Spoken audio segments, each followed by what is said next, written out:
7h40, Alexandre Arce, então com a gente aqui. Tudo bem, Alexandre? Mais uma vez, bom dia.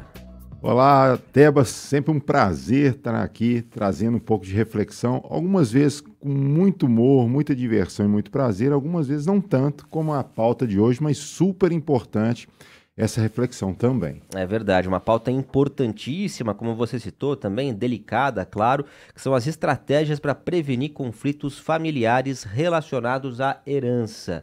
Fala um pouquinho melhor sobre esse tema pra gente, é um tema, como eu citei, delicado e importante. Quando a gente fala da ausência de alguém aqui nesse plano, na Terra, a gente sabe que é super importante a parte de sucessão patrimonial. E quanto mais eficiente, discutida, questionada, refletida, fazendo reflexão interna, eu acho que o processo é muito simples. Mas, infelizmente, como a gente vem abordando sempre o tema dinheiro, lá atrás era um tabu. As famílias não conversavam sobre esse tema. E quanto mais isso é abordado, mais simples e mais confortável fica. E essa parte sucessória também é muito importante. Normalmente as pessoas evitam conversar, mas infelizmente todo mundo vai passar por isso. E quanto mais organizado e definido, além de respeitar quem construiu todo esse patrimônio, vai facilitar para os descendentes, ascendentes, enfim, tudo mais. Então a gente vai tentar abordar um pouquinho isso, para mais uma vez tornar uma reflexão positiva aí para os nossos ouvintes. E você falou sobre a importância de conversar, né? Realmente acho que é um caminho fundamental quando a gente vai falar sobre esse assunto, Alexandre. E o testamento também, né? Que existe, as pessoas às vezes também evitam tocar nesse assunto, que eu repito, é muito relevante, né? Então, nosso objetivo final sempre é, primeiro, evitar conflitos familiares. Acho que isso, né, nesse momento de tanta dor, eu acho que é inverso, teria que ter uma união familiar. Otimizar a questão da gestão patrimonial também, ou seja, quem fez toda essa construção não quer isso que seja dilapidado, seja perdido ali por uma série de conflitos. E reduzir toda essa carga tributária, né, preservando todo esse legado tão bonito. E uma das estratégias, justamente, Tebas, é o testamento, que ele é um documento que, em vida, né, a pessoa pode fazer, fazendo a divisão dos bens dela, dos quais 50% obrigatoriamente tem que ficar sempre pelos ascendentes, cônjuges, caso haja, né, e os descendentes. E os outros 50% podem ser dedicados ou destinados a quem ele tiver algum interesse. Logicamente, é muito importante sempre nesse processo respeitar a legítima. A legítima são as pessoas que têm ali a legitimidade de recebimento disso. Pode evitar muitas vezes a questão judicial, da qual, se quem construiu todo esse patrimônio pode deixar de maneira clara o seu desejo, isso em vida.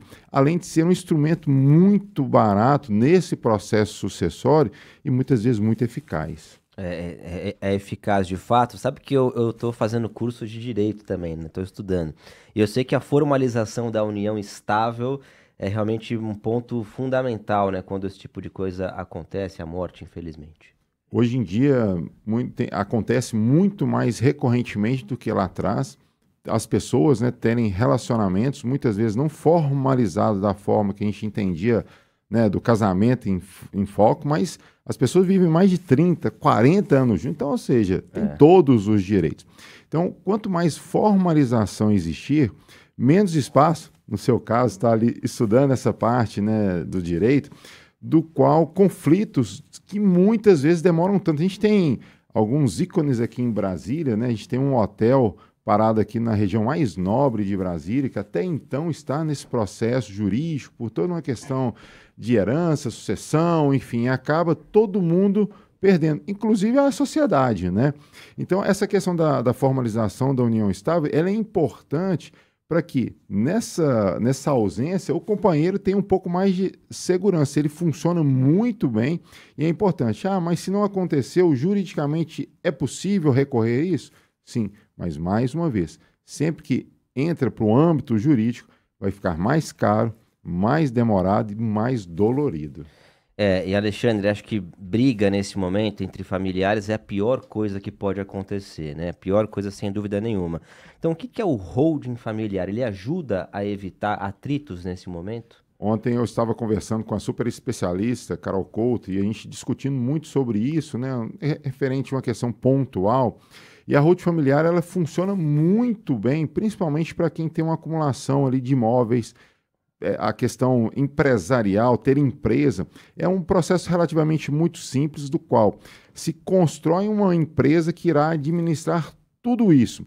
E todos os herdeiros, né, que terão parte desse patrimônio se tornam sócios. Então, na ausência de alguém, é redistribuído isso de maneira muito simples, fácil e ágil, evitando muitas vezes, como você falou, toda essa agressividade ou discussão no momento do qual a gente espera ter muita união. É verdade. E uma outra ferramenta que eu imagino que seja também muito importante é a da previdência privada, né? Que a pessoa consegue ali juntar ao longo da vida algum dinheiro e tal. Também é uma ferramenta importante, né? Muitas pessoas confundem, Tebas, a previdência social, que ela tem ali via INSS, com a previdência privada. A previdência privada ela é uma acumulação individual daquela pessoa. E isso é super interessante. A previdência, primeiro, ela não passa por inventário.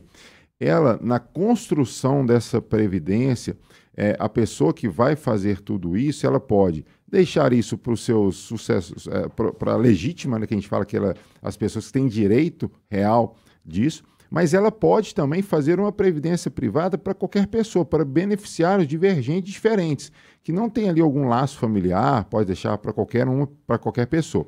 Isso é super interessante para as pessoas falar, poxa, eu queria deixar, eu tenho um primo, um amigo, alguma questão que eu gostaria de premiá-lo lá atrás, ele me ajudou tanto. Então, é possível fazer tudo isso. E mesmo para as pessoas normais, naturais, ali, os filhos, a parte sucessória, ela é feita uma construção de estratégia. Isso que é o mais legal e importante que nossos ouvintes entendam. Cada pessoa vai ter um perfil e uma forma de buscar agilidade, menor custo e, como a gente falou lá atrás, muito conforto. Então, previdência privada, hold, testamento, enfim, alguma delas pode servir.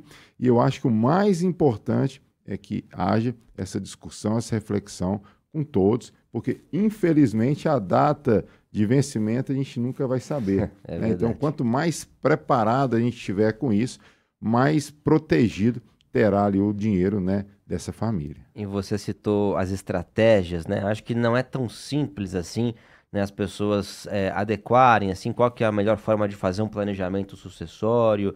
Quais são as dicas que você pode trazer para a gente? E que a gente chama de planejamento sucessório, que é o inventário em vida, né? A pessoa poder decidir ali para quem quer distribuir os seus bens. Isso traz um custo, né, primeiramente tributário, menor do que ele entrar num processo de inventário. Além dos custos dos advogados, muito mais baixo também, só em termos de números, né? Normalmente quando se faz o inventário vida, a parte do direito cobra ali entre 1% e 3% para fazer toda essa gestão, essa discussão e esse acompanhamento.